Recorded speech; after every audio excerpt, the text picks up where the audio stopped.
r/ProRevenge stepson called me fake dad, so I cut off all support. You're not my real dad. Stop pretending like you matter. The words hit me like a sledgehammer to the chest. I stood there in our driveway, car keys still in my hand, watching my 14-year-old stepson Jake storm toward the house after I'd just driven across town to pick him up from soccer practice. Again. Jake, what the hell? Just leave me alone, okay? God, you're so embarrassing. Tyler's dad was laughing about how you're just some fake replacement my mom settled for. I felt my face burn. Tyler's dad. The same guy who'd been making snide comments at games about step-parents trying too hard. Now my kid, the boy I'd been raising for 8 years, was apparently joining in on the joke. A fake replacement? My voice came out quieter than I intended. Is that really what you think? Jake whipped around, his face red with that particular teenage fury that makes them say things they can't take back. It's what I know. You're not my real dad, you never will be, and I'm sick of pretending this whole fake family thing matters. The neighbors were definitely watching now. Mrs. Chen had stopped watering her flowers, and I could see curtains twitching in windows. Perfect. 8 years of Little League games, parent-teacher conferences, midnight trips to the ER when he broke his arm, helping with homework, teaching him to drive, all reduced to a public spectacle where I'm the pathetic fake dad who doesn't know his place. Jake. Just stop. Stop acting like you care. Stop trying to be something you're not. He was practically screaming now. My real dad wouldn't need to try so hard to prove himself all the time. His real dad. The man who'd walked out when Jake was 4 and sent exactly 3 birthday cards in the past decade. The father who promised visits that never happened and child support that came sporadically at best. That's who Jake was defending while tearing me down in front of half the neighborhood. I stood there watching him disappear into the house, probably heading straight to the gaming setup I'd spent $2,000 on last Christmas. The same setup he'd hugged me for, calling me the best dad ever, while his mom cried happy tears in the background. My hands were shaking as I finally walked inside. The house felt different somehow, like seeing a familiar room with all the furniture rearranged. Lisa was in the kitchen, and from her expression, she'd heard every word through the open windows. He didn't mean it, she said quickly. You know how he gets when he's upset. He's just. Just what? Just being honest for once. Don't say that. He loves you, you know he does. He's 14, they say horrible things when they're angry. Remember when he told me he wished I'd never been born? Kids just. This is different, Lisa. I sank into one of the kitchen chairs, suddenly feeling every one of my 42 years. This isn't some random tantrum. He's been thinking about this, talking about it with his friends. I'm a joke to him. You're not a joke. You're his father in every way that matters. Apparently not to him. Upstairs, Jake's bedroom door slammed hard enough to rattle the windows. Lisa flinched, then moved toward the stairs, ready to go into damage control mode like she always did. Where are you going? To talk to him. To fix this. I caught her arm gently. Don't. What do you mean, don't? We can't just leave this. I mean, don't fix it. Not this time. Lisa stared at me like I'd suggested we burn the house down. What are you talking about? He's upset, he needs to face consequences for once. I could hear the exhaustion in my own voice. 8 years, Lisa. 8 years of me bending over backward, making excuses for him, trying to be the perfect stepdad while he gets to throw tantrums and know that mommy will smooth everything over. He's just a kid. He's 14. Old enough to understand that actions have consequences. I pulled out my phone and started scrolling through my banking app.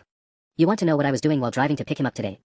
I was on the phone with the admissions counselor at Riverside Prep, putting down the deposit for his enrollment next year. $3,000. Her face went pale. You didn't tell me you'd decided. Because I wanted it to be a surprise. He's been talking about wanting to go there since his friend Marcus started this fall. I figured it would be good for him, smaller classes, better soccer program. I showed her the transaction on my phone. I literally transferred the money 20 minutes before he called me a fake replacement dad in front of the entire neighborhood. Lisa sat down heavily across from me. Oh God. It gets better. You know what else I did today? Scheduled his driving test for next week. Been planning to give him my old Camry once he passes, just like we talked about. It's sitting at the shop right now getting detailed and having those new tires put on. The color drained from her face completely. Michael.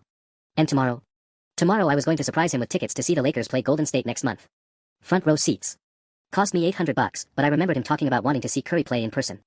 Upstairs, Jake's music started blasting. Some rapper screaming about respect and fake people. The irony wasn't lost on me. So what are you saying? Lisa's voice was small, scared. I'm saying I'm done being the fake dad who tries too hard. I stood up and walked to the kitchen window, looking out at our backyard where I'd spent countless Saturday mornings teaching Jake to throw a football, where we built that ridiculous treehouse that took 3 weekends and nearly ended in divorce because neither of us could read the instructions properly. You can't just give up on him. I'm not giving up. I'm stepping back.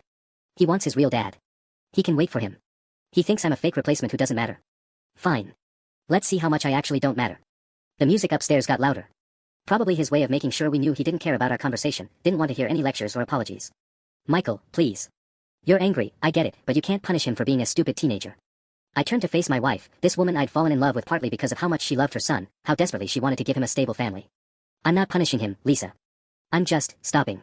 No more trying to prove myself to someone who's already decided I'm worthless. What does that mean, exactly?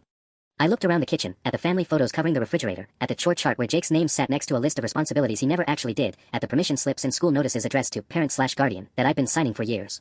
It means I'm done pretending to be his father. The music upstairs cut off suddenly, and in the silence that followed, I wondered if he'd heard me. I kind of hoped he had. The next morning, I woke up to the sound of Jake rummaging through the kitchen cabinets, probably looking for his usual breakfast of those expensive protein bars I bought in bulk from Costco. The ones that cost $40 a box because they're specifically formulated for teen athletes. I stayed in bed, listening to him get increasingly frustrated. Cabinet doors slamming, muttered curses, the refrigerator opening and closing repeatedly. Lisa had already left for her early shift at the hospital, convenient timing that definitely wasn't accidental. Finally, I heard his footsteps on the stairs. Hey. Jake's voice echoed up from the kitchen. Where's my food? I pulled on my robe and walked downstairs, finding him standing in front of the open pantry with that entitled expression I'd apparently been enabling for years. There's cereal, I said, pouring myself coffee. I don't eat cereal. You know I need protein before practice. He gestured at the empty space where his bars usually sat. And where's my sports drink? I have conditioning today. Check the water faucet. Jake stared at me like I'd spoken a foreign language. What? Water. From the tap. It's free. Are you serious right now? Coach says we need electrolytes. Then ask your real dad to buy them. The words hung in the air between us. Jake's face went through several expressions, confusion, disbelief, then that familiar anger. You're being ridiculous. I sipped my coffee and opened the newspaper. Am I? It was just a fight. God, you're so sensitive. I flipped to the sports section, not looking at him. Fine. Whatever. Can you just drive me to school? I'm already late because there's nothing to eat. Can't. Taking the day off to handle some financial stuff. This was true, actually. I had 3 phone calls to make, and I'd already scheduled the first one for 9 a.m. Then I'll call Mom. She's in surgery until noon. Jake stood there for a moment, probably calculating bus routes he hadn't used since middle school. This is stupid. You're acting like a child. I'm acting like someone who doesn't matter. Isn't that what you wanted? He stormed out without another word, leaving his backpack behind. 20 minutes later, he came back for it, shooting me a glare that could have melted steel. I was still reading the paper. Tyler's mom is picking me up, he announced, like this was supposed to make me feel bad. Great. Tell Tyler's dad I said hi. After Jake left, I made my first call. The admissions office at Riverside Prep was very understanding about my change in financial circumstances. They'd refund the deposit, minus a small processing fee. No problem at all. Call number 2 was to cancel the driving test. The DMV was less accommodating, apparently they needed 48 hours notice to avoid the cancellation fee. I paid it anyway. $25 well spent. Call number 3 was the hardest. Lakers customer service wanted to know if I'd like to transfer the tickets to a different game instead of requesting a refund. No, I said, staring at a framed photo of Jake and me from last year's father-son camping trip. I won't be needing them anymore. I spent the rest of the morning calling my insurance company to remove Jake from my auto policy and contacting my financial advisor about adjusting my college savings contributions. Every phone call felt like cutting another thread that had tied us together. By lunch, my phone was buzzing with texts from Lisa. Jake says you're being crazy. He missed first period because he had to take the bus. Can we please talk about this tonight? You're scaring me. I turned the phone face down and went to clean out my car. Jake's soccer cleats were in the back, along with a half-empty Gatorade and his backup phone charger. I put everything in a box and left it by the front door. If I was just a fake replacement, then it was time to stop replacing anything. The first real test came 3 days later. I was working in my home office when I heard Jake's voice echoing through the house, high-pitched with panic. My Xbox isn't working. The internet's not connecting. I kept typing, responding to emails about a client presentation. The Wi-Fi was working fine, I just changed the password and removed all of Jake's devices from the network. His phone, laptop, gaming console, tablet. Everything. Hey. His footsteps thundered down the hallway. Something's wrong with the internet. He appeared in my doorway, controller in hand, that expectant look on his face. The same expression he'd worn thousands of times before when he needed me to fix something, reach something, buy something, drive him somewhere. Internet's working fine, I said without looking up from my screen. No, it's not. My Xbox says. Your Xbox isn't on our network anymore. Jake blinked. What does that mean? It means you'll need to find somewhere else to play your games. You can't just remove my Xbox from the internet. I have a tournament tonight with my team. I finally looked at him. Sure I can. I pay for the internet. My name's on the bill. His face went through that familiar progression, confusion, disbelief, rage. This is insane. You can't cut off my internet because of one stupid fight. I'm not cutting off your internet. I'm cutting off the internet I pay for to devices owned by someone who thinks I'm a fake replacement who doesn't matter. That's not, I didn't mean. Which part didn't you mean? The fake part or the replacement part? Jake's mouth opened and closed like a fish. Behind him, I could see Lisa hovering in the hallway. She must have just gotten home from work. Michael. Her voice carried a warning tone I hadn't heard in years. Can I see you for a minute? I'm busy. Now. Jake looked between us, probably sensing that this conversation was about to escalate beyond his Xbox problems. Just fix the internet, okay? I'll pay you back for whatever. With what money? I asked. Your allowance that I give you. From your job that you don't have. His face reddened. Tyler said I could. Tyler again. Perfect. I stood up and walked past both of them toward the kitchen. Make sure you tell Tyler's dad thanks for all his helpful advice about fake replacement parents. Stop saying that. Jake's voice cracked. I said I was sorry. I turned around. No, actually, you didn't. The silence stretched between us. Lisa was staring at Jake expectantly, probably waiting for the apology that would fix everything and let us go back to normal. Jake was staring at me with something that looked almost like fear. "I'm sorry," he finally muttered. "For what?" "For saying, you know. That stuff." "What stuff specifically?" Lisa stepped forward. "Michael," he apologized. "No, I want to hear him say it. What specifically is he sorry for?" Jake's jaw tightened. Even now, even in the middle of losing his Xbox access, he was struggling with his pride. "For saying you're not my real dad. And calling you fake. And," he shifted uncomfortably. "And telling my friends that stuff." I nodded slowly. "Okay. Apology noted." I started to walk away. "Wait." Jake's voice was panicked. "What about my internet? What about it? You're not going to fix it?" I looked at this kid I'd loved unconditionally for 8 years. This teenager who'd carved out a piece of my heart and then decided it wasn't worth keeping. "You apologized for saying it," I told him. "You didn't apologize for meaning it." The look on his face told me I was right. "Figure out your tournament yourself," I said. "Ask your real dad to help." This time when I walked away, neither of them followed. That evening, Lisa and I had our first real fight in years. "You're destroying this family," she said, pacing around our bedroom like a caged animal. "Do you see what you're doing to him?" I was folding laundry, specifically, sorting out Jake's clothes from mine. His pile was going in a basket that I'd leave outside his room. From now on, he could handle his own washing. "I'm not destroying anything. I'm just stopping my participation in something that was apparently never real to begin with." "He's confused and hurt. His behavior is getting worse because you're confusing him." I held up one of Jake's soccer jerseys, the expensive moisture-wicking kind I'd bought him for the travel team. "Worse how? He got detention today for mouthing off to his English teacher. Yesterday he skipped his last class entirely. His coach called me at work because he's been picking fights during practice. Sounds like problems for his real dad to handle." Lisa stopped pacing. "Stop. Just stop with that phrase." "Why?" "It's his phrase, not mine." "You're being cruel." I set down the jersey and looked at my wife, really looked at her. There were dark circles under her eyes, and her hands were shaking slightly. This was taking a toll on her too, caught between her son and her husband. "Lisa, I've spent 8 years trying to be everything to that kid. I coached his teams, I helped with homework I didn't understand, I learned about teenage nutrition and sleep cycles and social media dangers. I read parenting books. I went to therapy to figure out how to connect with him better. I know. Do you? Because when he was 12 and going through that phase where he hated authority, who spent 3 months researching adolescent psychology. When he wanted to quit soccer last year because some kid was bullying him, who drove to that kid's house to talk to his parents. You did.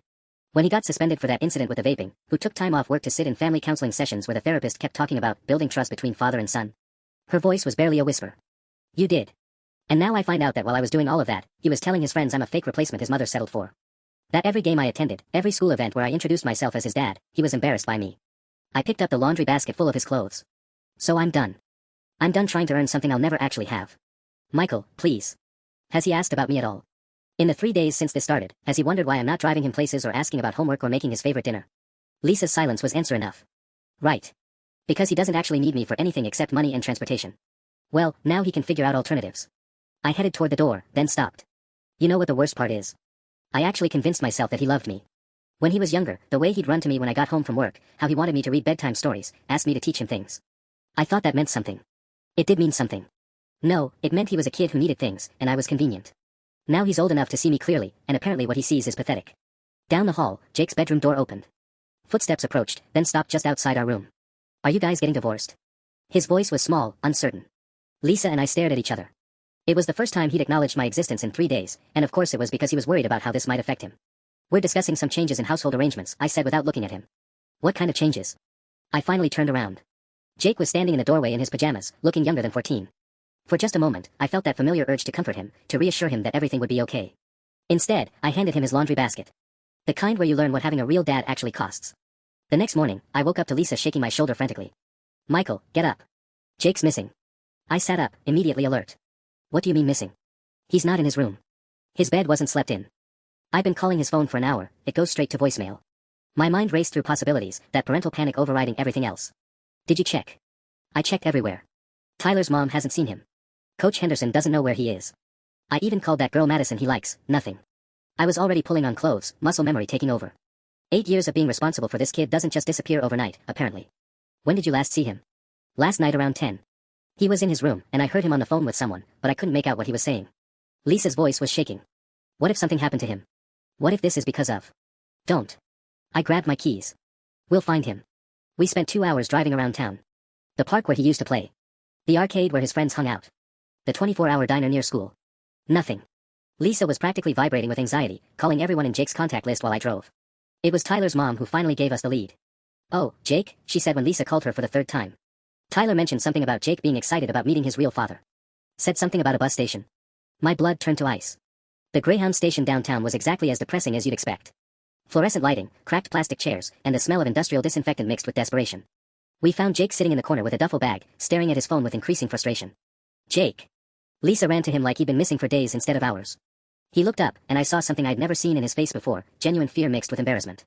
Mom. How did you? Tyler's mom told us. What the hell are you doing here? Jake's eyes flicked to me, then away. Waiting for my dad. My real dad. He's supposed to pick me up. Lisa and I exchanged glances. Jake, honey, your father doesn't even know where you live anymore. Yes, he does. I called him yesterday. I told him everything, about how my stepdad is being crazy and cutting off my stuff. Jake's voice got defensive.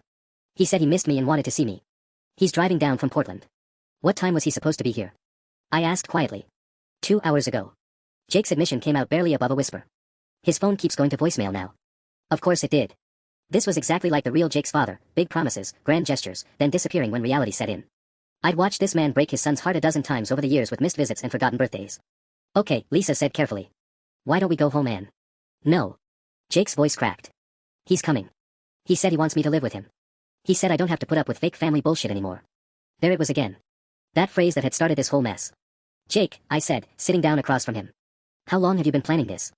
He wouldn't meet my eyes. Since you started being such a psycho about everything. I mean, how long have you been in contact with your father? A while. His defiance was wavering. He's been texting me for months, okay? Ever since I got my new phone. He found my number somehow and started reaching out. Lisa went pale. What has he been telling you? The truth.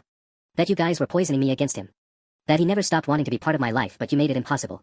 Jake's words tumbled out like he'd been rehearsing them. He explained everything, how he had to leave because you were so controlling, how he's been trying to get custody but you blocked him with lawyers. I felt sick. 8 years of watching Jake wait by windows for visits that never came, 8 years of Lisa crying over missed child support payments, and apparently his father had been spinning an entirely different narrative. Jake, that's not. He knows about you too, Jake interrupted, finally looking at me. He said it was messed up how you were trying to replace him. How you probably told Mom to keep him away because you were jealous. The pieces were falling into place. Jake's increasing resentment over the past few months, his comments about me, trying too hard, the way he'd been more distant even before our big fight. His father had been working on him, undermining everything I built with carefully placed lies. So when I told him about how you were being a complete psycho, cutting off my internet and acting like you owned me, he said enough was enough. He's going to take me home where I belong. Lisa sat down heavily in one of the plastic chairs. Oh, Jake.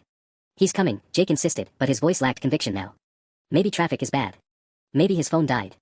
I checked my watch. 3 hours late now. In the movies, this would be where I delivered some profound speech about real fathers versus biological ones, where Jake realized the error of his ways and we had a heartwarming reconciliation. Instead, I stood up and picked up his duffel bag. Come on. We're going home. I'm not leaving until. Yes, you are. Because your real dad isn't coming, and we both know it. The look of devastated realization that crossed Jake's face almost broke my resolve.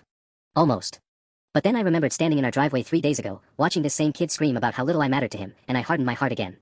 You made your choice, I told him as we walked toward the car. Now you get to live with it. The ride home was silent except for Lisa's occasional sniffles and the sound of Jake furiously texting someone, probably Tyler, spinning this into another story about how unreasonable I was being. I watched him in the rearview mirror, his face illuminated by his phone screen, and felt absolutely nothing. The panic I'd experienced when Lisa said he was missing had faded back into that cold numbness I'd been carrying for days. When we pulled into our driveway, Jake bolted for the house without a word. Lisa started to follow him, then stopped and turned to me. We need to talk about this. Really talk. About what? About how his father's been manipulating him for months while we had no idea. About how everything I thought was teenage rebellion was actually him believing I was some kind of controlling replacement trying to steal his real dad's place. About how we fix this. I looked at our house, at the basketball hoop I'd installed above the garage door, at the flower beds Lisa and I had planted together last spring while Jake complained about yard work. Maybe there's nothing to fix. Don't say that. Lisa, he ran away. He packed a bag and was ready to disappear with a man who hasn't paid child support in 2 years. And you know what his biggest concern was when we found him? Not that he'd scared us, not that he'd made a dangerous decision, it was that I'd somehow driven his real dad away. Before she could respond, my phone rang. Unknown number, Portland area code. Hello. Is this Michael? The voice was exactly what I'd expected, smooth, charming, with that practiced sincerity that probably worked great on bartenders and lonely women. This is David, Jake's father. Lisa's eyes went wide. I put the call on speaker. Jake's been trying to reach you, I said carefully. Yeah, I know. Look, there's been a misunderstanding. I never told him I was driving down today. We were just talking about maybe meeting up sometime in the future, you know. Kid got a little excited and jumped the gun. The casual dismissal in his tone made me want to throw the phone. This was his son, terrified and abandoned at a bus station, and David sounded like he was explaining away a missed lunch appointment. He's been waiting for you for 4 hours. That's unfortunate. But like I said, miscommunication. Kids hear what they want to hear, right? Lisa grabbed the phone from me. David, this is Lisa. Jake ran away because he thought you were coming to get him. He could have been hurt, or worse. Whoa, hey, don't put this on me. I'm not responsible for what the kid imagines. Maybe if you guys weren't filling his head with all this stepfamily drama, he wouldn't be so confused. We weren't filling his head with anything. Come on, Lisa. The kid calls me crying about how his stepdad's gone psycho, cutting off his internet, treating him like garbage. Sounds like maybe your new husband's having some control issues. I took the phone back. His stepdad spent 8 years raising your son while you sent 3 birthday cards and maybe 2,000 in child support total. Ah, there he is. The replacement dad. David's voice took on an ugly edge.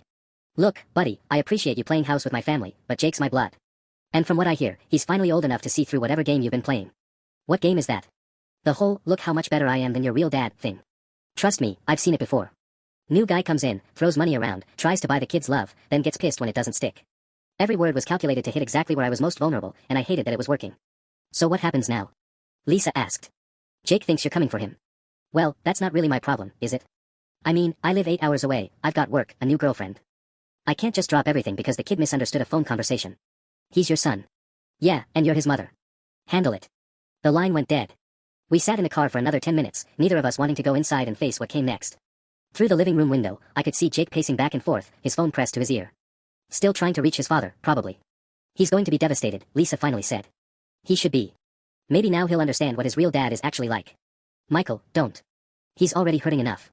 I watched Jake throw his phone down on the couch in frustration. Good. Let him hurt. Let him figure out what it feels like to be disappointed by someone you trusted. He's 14. Stop making excuses for him. The words came out harsher than I intended. Just stop. He made his choice, Lisa. He chose that man over us. Over me. So let him live with the consequences. When we finally went inside, Jake was sitting on the stairs, his head in his hands. He looked up when he heard us come in, his eyes red and desperate. His phone's dead, he said quickly. That's why he's not answering. Or maybe he got lost, or his car broke down, or... Jake. Lisa's voice was gentle. We just talked to him. The hope on his face was painful to watch. You did? Is he coming? Did you tell him where? He's not coming, son. The silence that followed felt like a physical weight. Jake's face went through several expressions before settling on disbelief. What do you mean he's not coming? He promised. He said. He said there was a misunderstanding, Lisa explained carefully. That you misheard what he meant about visiting. That's not what happened. We planned this. I told him I couldn't live here anymore with, his eyes flicked to me, then away. He said he wanted me to come live with him. People say a lot of things they don't mean, I said, unable to keep the bitterness out of my voice. Jake stood up, his fists clenched. You did this. You called him and threatened him or something. You made him.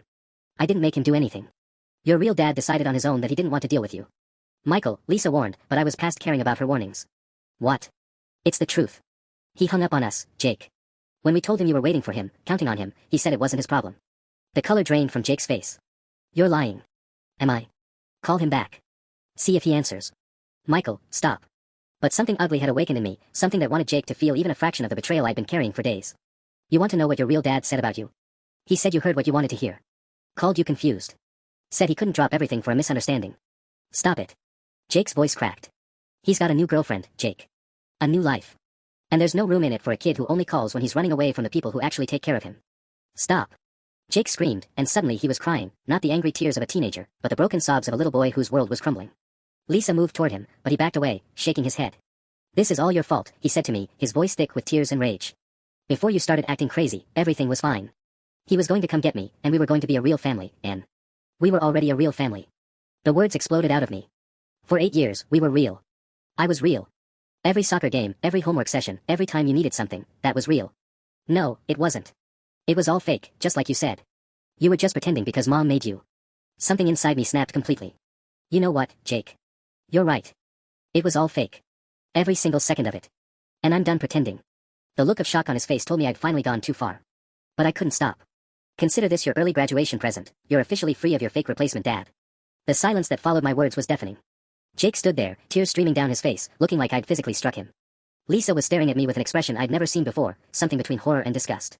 I hate you, Jake whispered, his voice breaking. I hate you so much. Good, I said, even though each word felt like swallowing glass. Now we're finally being honest with each other. He ran upstairs, and this time when his bedroom door slammed, something crashed inside his room. Probably the trophy from last year's regional championship that we'd celebrated with ice cream and terrible dad jokes.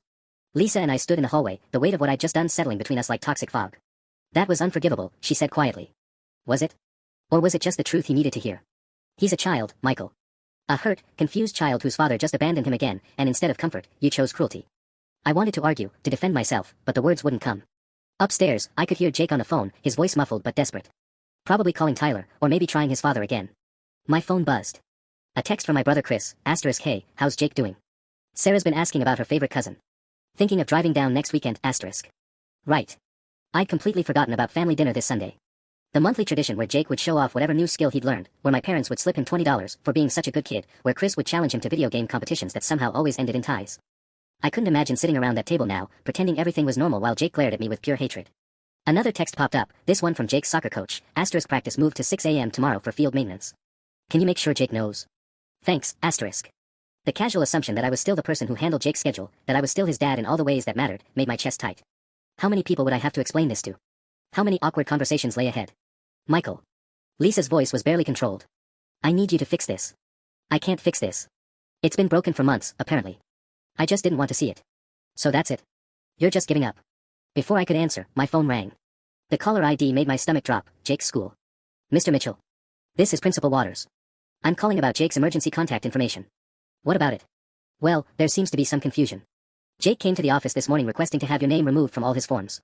He said you're no longer his guardian and shouldn't be contacted for any school-related issues. I looked at Lisa, whose face had gone pale. She'd obviously heard. He said that. Yes, and frankly, I'm a bit concerned. His teachers have noticed some behavioral changes lately, and now this. Is there something going on at home that we should be aware of? Any family issues that might require counseling services? The question hung in the air. I could hear Jake's voice from upstairs, still talking frantically to someone. Probably spinning this into another story about his psychotic stepfather, gathering sympathy and allies. Mr. Mitchell. I'm here. No, there's nothing you need to be aware of. Jake's just asserting his independence. It was a weak lie, and Principal Waters clearly didn't buy it. I see.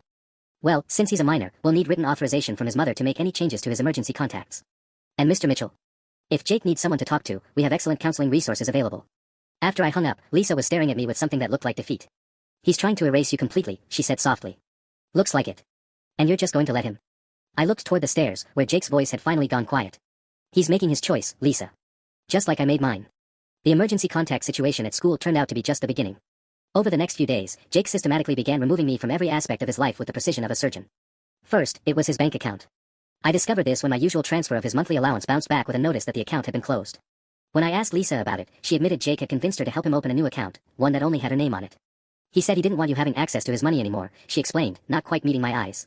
It was never his money. It was my money that I was giving to him. I know, but he's scared you'll take it away to punish him more. The word more hit like a slap. As if protecting my own emotional well-being was some kind of vindictive game. Then came the doctor's appointment. Jake had been seeing the same pediatrician for 6 years, Dr. Martinez, who'd guided us through growth spurts, sports injuries, and that terrifying bout with pneumonia when Jake was 10. I'd been the one to take him to most of those appointments because of Lisa's unpredictable hospital schedule. Dr. Martinez called me directly, confusion clear in his voice. Michael, I have Jake here for his annual physical, but he's insisting I can't discuss anything with you. He says you're no longer his legal guardian.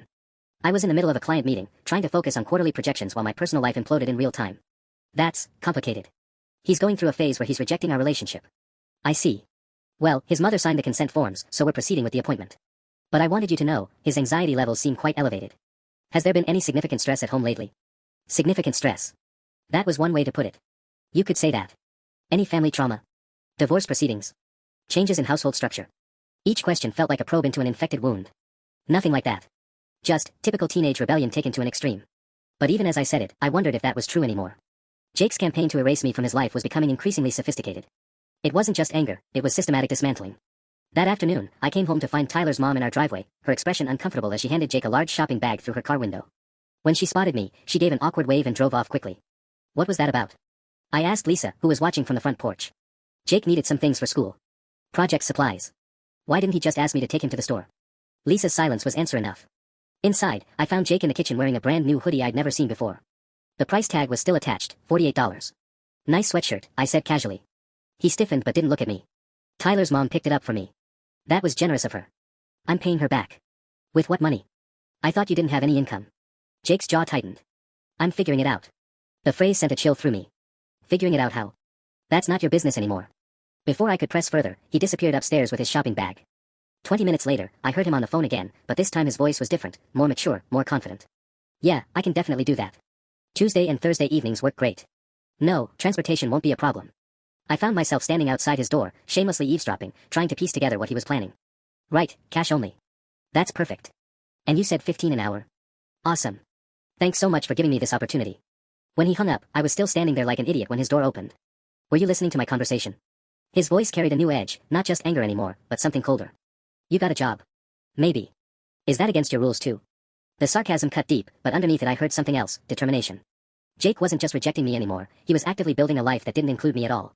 And despite everything, despite my anger and hurt and stubborn pride, that terrified me more than I wanted to admit. I discovered what Jake's job was 2 weeks later when Mrs. Patterson from down the street cornered me while I was getting my mail. Michael, I hope you don't mind me asking, but is everything alright with Jake? My stomach dropped. What do you mean? Well, he's been coming by every Tuesday and Thursday to help with my yard work. Which is wonderful, don't get me wrong, he's very thorough and polite. But he seems different. Quieter. And when I mentioned that I'd rather just pay you directly since you're neighbors, he got very upset. He what? He insisted that I pay him directly, in cash, and that I shouldn't mention the arrangement to you at all. Said it was important that you not know. Mrs. Patterson's weathered face creased with concern. It struck me as odd. Usually when kids do yard work, their parents know about it. My first instinct was pride. Jake was actually working, being responsible, proving he could handle things on his own. But that feeling curdled quickly when I realized what this really meant. He wasn't just earning pocket money. He was building independence specifically to cut me out of his life entirely. How much is he charging you? I asked. $15 an hour, about 3 hours each visit. Quite reasonable, actually. But Michael, he's been asking if I know anyone else who might need help. Says he's trying to save up for something important. $90 a week. In a month, that would be enough to cover the gaming subscriptions I'd cancelled. In 2 months, he could probably afford to replace the expensive headset I'd confiscated. He was systematically replacing everything I'd removed, piece by piece. When I got home, Jake was in the garage organizing tools I'd never seen him touch before. His hands were dirty, and there was a new confidence in the way he moved around the space. Mrs. Patterson says you're doing good work for her. He froze, then straightened up slowly. She wasn't supposed to tell you. It's a small neighborhood, Jake. People talk. His face flushed with anger and embarrassment. Can't I do anything without you finding out about it? I'm not spying on you. I'm just trying to understand what you're planning. Planning? He laughed bitterly. I'm not planning anything. I'm surviving. Since you decided to cut me off from everything, I have to figure out how to take care of myself. The accusation stung because it wasn't entirely wrong. You're 14. You shouldn't have to. Shouldn't have to what? Work for my own money. Take care of my own needs. I thought that's exactly what you wanted me to learn. He was right, and I hated it. This was what I'd wanted, wasn't it? For him to understand consequences, to appreciate what he'd taken for granted. But watching him succeed at building a life without me felt like losing him all over again. How many other jobs do you have lined up? Jake's expression became guarded. A few. Mr. Rodriguez needs help cleaning his gutters this weekend. The Chengs want someone to walk their dog while they're on vacation next month. Jake, that's what, exactly? Responsible. Mature. Isn't that what you've been telling me I need to be? Every word was perfectly calculated to make me feel like the villain. And it was working. Your mother knows about this. Mom's proud of me. She says it shows character. His emphasis on the word character made it clear what he thought of mine. I watched him return to organizing tools with practiced efficiency, this kid I barely recognized anymore. He'd found a way to hurt me that I'd never seen coming, by proving he didn't actually need me at all. The worst part was, I taught him how to do it. The real breaking point came when I found out about the phone. I was paying bills that Thursday evening when I noticed something odd in our cell phone statement. Jake's line, which should have been suspended since I'd cut off his service 2 weeks ago, was showing recent activity. Texts, calls, even data usage. Lisa, I called from my office. Did you reactivate Jake's phone? What? She appeared in the doorway, still in her scrubs from work. No, why would I? I showed her the statement. Look at this. His line shows usage from yesterday. Her face went pale as she scrolled through the charges. I don't understand. I didn't authorize anything. That's when Jake's voice drifted down from upstairs, clear as day. Yeah, I can work Saturday morning too. Just text me the address. Lisa and I stared at each other. He's using a phone, she whispered. We crept upstairs like burglars in our own house, following the sound of Jake's voice to his bedroom door. Totally crazy, man. Like, completely psycho over nothing. But whatever, I'm handling it. Yeah, I'll have enough saved up by next month to get my own plan. I pushed open his door without knocking. Jake was sitting on his bed with a smartphone I'd never seen before, newer than his old one, still in its protective case with the screen protector partially peeled off. Where did you get that phone? Jake's eyes went wide, but he recovered quickly, ending his call and sliding the device behind his back like a guilty child hiding candy. It's none of your business. Everything in this house is my business. Hand it over. No. His voice was steady, defiant. You can't take this one. It's mine. There's no such thing as yours when you're 14 years old with no legal income. Now give me the phone. I bought it myself. Lisa stepped forward. Jake, honey, where did you get the money for a new phone? Jake's confidence wavered slightly. From working. I saved up. I did quick math in my head. You've been working for Mrs. Patterson for 2 weeks. Even if you saved every penny, that's only $180. That phone costs at least $400. I had other jobs too. What other jobs? The silence stretched between us. Jake was trapped, and we all knew it. Jake, Lisa's voice was gentle but firm. Tell us the truth. Fine. He pulled the phone back out, clutching it protectively. Tyler's dad helped me set up a payment plan. I'm paying him back $15 a week until it's paid off. My blood pressure spiked. Tyler's dad bought you a phone. It's not like that. It's a loan. A business arrangement. A business arrangement? I could barely control my voice. You're 14. I'm old enough to understand contracts. Tyler's dad explained everything, the interest rate, the payment schedule, what happens if I miss a payment. It's all very professional. Lisa sank into Jake's desk chair, looking stunned. Jake, that's not appropriate. Adults shouldn't be making financial arrangements with children without their parents' permission. You're not my parent. Jake snapped at me, then turned to Lisa. And you would have just said no and made me keep suffering without a phone because he's on some power trip. This isn't about power, Jake. Tyler's dad has no right. He has more right than you do. The words exploded out of him. He's actually trying to help me instead of punishing me for being honest about my feelings. There it was again, that twisted logic that painted him as the victim in all this. What exactly did Tyler's dad tell you about this arrangement? I asked carefully. Jake's defiance flickered. What do you mean? Did he explain what happens when a 14-year-old defaults on a debt? Did he mention that verbal contracts with minors aren't legally binding? Did he tell you that what he's doing could be considered predatory lending? It's not predatory. He's helping me. But uncertainty had crept into Jake's voice. Lisa stood up slowly. Michael, we need to call Tyler's parents. Now. No. Jake clutched the phone tighter. You can't. If you mess this up, I'll never be able to get another phone, and Tyler's dad said. What else did Tyler's dad say, Jake? The question hung in the air like a loaded gun. Because suddenly I was wondering what other help Tyler's father had been offering my desperate, vulnerable stepson. And why a grown man was so invested in driving a wedge between a kid and his family. The conversation with Tyler's dad that evening was one of the most infuriating experiences of my life. Look, I'm just trying to help the kid out, Brad said, his voice carrying that same smug tone I'd heard at soccer games. He came to me upset about his situation at home, said he needed a way to communicate with his work contacts.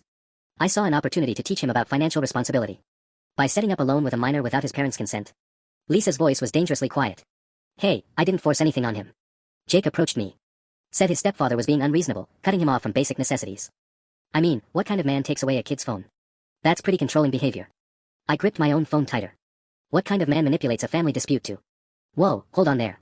I'm not manipulating anything. I'm giving a hardworking kid a chance to earn what he needs instead of being dependent on someone who clearly resents his existence. The accusation hit like a physical blow. I don't resent. Really? Because from what Jake tells me, you've been making his life pretty miserable. Kid's working himself to death trying to afford basic things because his stepdaddy's having some kind of midlife crisis. That's not what's happening here. No. Then explain to me why a 14-year-old is doing yard work in 90-degree heat just to afford a phone. In most families, that's considered a necessity, not a luxury he has to earn. Every word was calculated to make me look like the villain, and I could hear Lisa's sharp intake of breath beside me. Even she was starting to question whether I'd gone too far. The phone situation is complicated, Lisa said carefully. But that doesn't give you the right to make financial arrangements with our son. Your son came to me for help because he had nowhere else to turn. Maybe instead of being angry at me, you should ask yourselves why a kid feels like he can't trust his own family. After we hung up, the silence in our kitchen was deafening. Lisa sat at the table, staring at her hands, while I paced by the window. He's not wrong, she finally said. Lisa. No, Michael. I've been trying to support you through this, but Brad's not entirely wrong. Jake is working in this heat, exhausting himself, just to afford things that most kids take for granted. Things I was providing until he decided I was a fake replacement who didn't matter. He's 14. 14-year-olds say horrible things when they're angry. That doesn't mean you stop being the adult. I am being the adult. I'm teaching him consequences. Are you? Or are you punishing a child for hurting your feelings? The question hung between us like a blade. Upstairs, I could hear Jake moving around his room, probably texting people about how his evil stepfather was trying to control him again. You want to know what's really bothering me? Lisa continued. It's not just that Jake's working these jobs. It's that he felt like he had to hide it from us. He's 14 years old, and he's making financial decisions with neighbors and family friends because he doesn't trust us to help him. He doesn't trust me. You're his mother. And you're his father. Whether he admits it or not, whether you want to accept it or not, you're the only father he's ever really known. My phone buzzed with a text from Mrs. Patterson, Michael, Jake seems very stressed lately. Should I be concerned? He mentioned something about saving up to move out when he turns 18. That seems like an awfully long time for a boy to be planning his escape, I showed the message to Lisa, watching her face crumble as she read it. He's planning to leave, she whispered. He's 14. In 4 years, he'll feel completely different. Will he? Because right now, he's building a life that doesn't include you. And every day we let this continue, every day you refuse to be the adult and fix this, he gets a little bit further away from us. Outside, I could see Tyler's dad washing his car in his driveway, probably feeling very satisfied with himself for helping my son while undermining my authority. The worst part was, I was starting to wonder if Jake was better off with people like Brad in his corner. Maybe I really was the problem. The breaking point came when I discovered Jake had opened his own bank account. I found out by accident when a letter arrived addressed to him from First National Bank. Lisa was at work, and Jake was at school, so I opened it without thinking. 8 years of handling his mail made it automatic. Dear Mr. Jacob Thompson. Thank you for opening your new checking account with us. Your initial deposit of $347.82 has been processed, I stared at the letter, reading it 3 times before the implication sank in. Not only had Jake managed to save almost $350 from his odd jobs, he'd somehow convinced a bank to let him open an account without parental supervision. When Jake got home that afternoon, I was waiting in the kitchen with the letter. Interesting mail today, I said, sliding the envelope across the counter. Jake's face went through the now familiar progression of emotions, surprise, fear, then defiant anger. You opened my mail. That's illegal. You're a minor. Nothing here is legally yours, including your mail. I kept my voice level. Want to explain how you opened a bank account without a parent or guardian present? His silence told me everything I needed to know. Let me guess. Tyler's dad again. It's not what you think. Then explain it to me. Jake shifted his backpack to his other shoulder, stalling. He knew someone at the bank. He vouched for me, said I was mature enough to handle my own finances. He forged parental consent forms, Jake. That's fraud. He didn't forge anything. He just explained the situation, how I was trying to be responsible and independent, and they made an exception. The naivety in his voice would have been endearing if the situation wasn't so infuriating. Banks don't make exceptions for 14-year-olds, no matter how responsible they seem. What exactly did Brad tell them? Jake's jaw tightened. He said you were going through some issues. That mom was working extra hours to cover expenses because you become unreliable. He presented it like I was stepping up to help support the family. My vision actually blurred for a moment. He told them I was financially irresponsible. It's not like that. What else, Jake? What other lies did Tyler's dad help you tell? They weren't lies. But his voice cracked on the words. You did cut off my allowance. You did cancel my phone plan. Mom has been working more hours. Because she picked up overtime shifts to save for your college fund, not because I'm having financial problems. Jake's confidence wavered. I didn't know that. Of course you didn't. Because instead of talking to your actual family, you've been getting advice from a man who barely knows you and clearly has his own agenda. Before Jake could respond, my phone rang. The caller ID made my stomach drop. Principal Waters from Jake's school. Mr. Mitchell, I'm sorry to bother you, but we have a situation. Jake listed you as an emergency contact again, but when we tried to reach you about his absence from afternoon classes, he became quite agitated. He's insisting that we not contact you about anything related to his education. I looked at Jake, who had gone pale. His absence? Yes, he left campus during lunch and hasn't returned. We tried calling his mother, but she's apparently in surgery. Since you're listed as his secondary guardian. I'll be right there. After I hung up, Jake was staring at his shoes. I can explain. You left school. Where did you go? Just, around. I needed to think. About what? His silence stretched so long I thought he wouldn't answer. When he finally spoke, his voice was barely audible. About whether Tyler's dad was right. About whether I should ask to stay with them for a while. The words hit me like ice water. You're thinking about moving out. Not permanently. Just until things get better here. Things were better here, Jake. They were better for 8 years until you decided they weren't. He looked up then, and I saw something in his eyes I'd never seen before, genuine fear mixed with desperate hope. Tyler's dad says his family has room for me. That I could stay as long as I need to figure things out. And suddenly I understood exactly what Brad's game was. The realization hit me like a freight train. Brad wasn't just undermining my relationship with Jake, he was grooming him. Isolating him from his family, making him financially dependent, positioning himself as the savior. And I'd been so focused on my hurt feelings that I played right into it. Jake, we need to talk. Really talk. I sat down across from him, fighting every instinct to lecture or punish. Tyler's dad isn't trying to help you. He's manipulating you. You just don't want me to have anyone else. Listen to me. Please. I leaned forward, meeting his eyes. In the past month, he's convinced you to take on debt you can't legally owe, helped you lie to a bank, and now he's offering to let you move in. Do you see the pattern? Jake's defiance flickered. He's just being nice.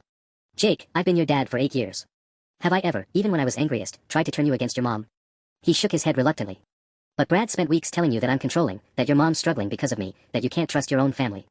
That's not help, that's manipulation. I watched understanding dawn slowly across his face. I've been an ass, I continued. You hurt me badly with what you said, and instead of being the adult, I decided to hurt you back. That's on me. But Jake, I need you to understand something. I pulled out my phone and showed him my banking app. This is your college fund. $43,000 that I've been contributing to since you were 7. This is the insurance policy where you're my primary beneficiary.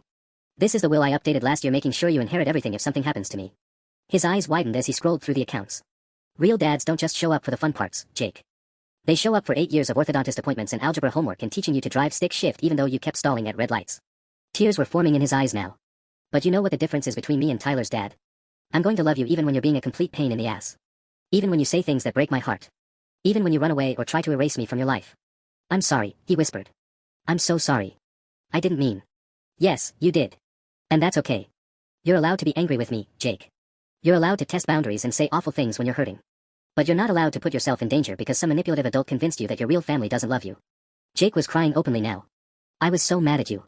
And when Dad didn't show up at the bus station, I felt so stupid. But Tyler's dad made it sound like it was all your fault. Come here. I stood up and opened my arms. Jake crashed into me like he was 6 years old again, sobbing against my chest while I held him tight. I love you, kid, I whispered into his hair. I've loved you since the day I met you, and I'll love you until the day I die. You don't have to earn it or be perfect or call me Dad. It's just there, whether you want it or not. I want it, he said, his voice muffled. I want you to be my dad. My real dad. I already am. We stood there for a long time, 8 years of love finally outweighing 2 weeks of hurt. When Lisa got home and found us making dinner together, she cried harder than Jake had. So, I said while Jake set the table, want to help me return some Lakers tickets? I hear there's a game next month that might be pretty amazing. His smile could have powered the whole neighborhood.